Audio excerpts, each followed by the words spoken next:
ಮನೆಗೆ ಸಾಕಷ್ಟು ಜನ ಗೆಸ್ಟ್ಸ್ ಬರ್ತಾ ಇರ್ತಾರೆ. ಎಷ್ಟೋ ಸಲ ಯಾವ ಬೆರಳಿಂದ ಕುಂಕುಮ ಹಚ್ಚೋದು ಅನ್ನೋದೇ ಒಂದು ದೊಡ್ಡ ಡಿಸ್ಕಷನ್ ಆಗುತ್ತೆ. ಈ 5 ಬೆರಳುಗಳು ಒಂದೊಂದು ಗ್ರಹವನ್ನು ಸೂಚಿಸುತ್ತೆ ಮತ್ತೆ ಅದಕ್ಕೊಂದು ಅರ್ಥ ಇದೆ. ಫಸ್ಟ್ ಆಫ್ ಆಲ್ ನಮ್ಮ ಈ ಹೆಬ್ಬೆರಳು ಮಂಗಳ ಗ್ರಹ, ಸ್ಟ್ರೆಂತ್ ಅಥವಾ ಶಕ್ತಿಯನ್ನು ಸಾಧಾರಣವಾಗಿ ವಿಶೇಷವಾಗಿ ಈ ಕುಂಕುಮವನ್ನು ಹಚ್ಚೋದನ್ನು ನಾವು ನೋಡಿದ್ವಿ.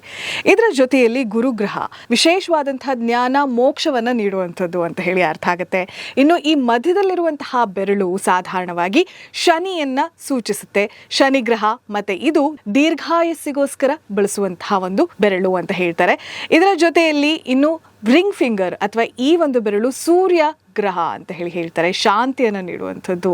ಇನ್ನು ಕೊನೆಯ ಬೆರಳು ಬುಧ ಗ್ರಹ ಅಂತ ಹೇಳ್ತಾರೆ. ಆದರೆ ಸಾಧಾರಣವಾಗಿ ಈ 4 ಬೆರಳುಗಳಿಂದ ನಾವು ಕುಂಕುಮ ಹಚ್ಚೋದನ್ನು ನೋಡಿದ್ದೀವಿ. ಯಾವುದೂ ತಪ್ಪಿಲ್ಲ.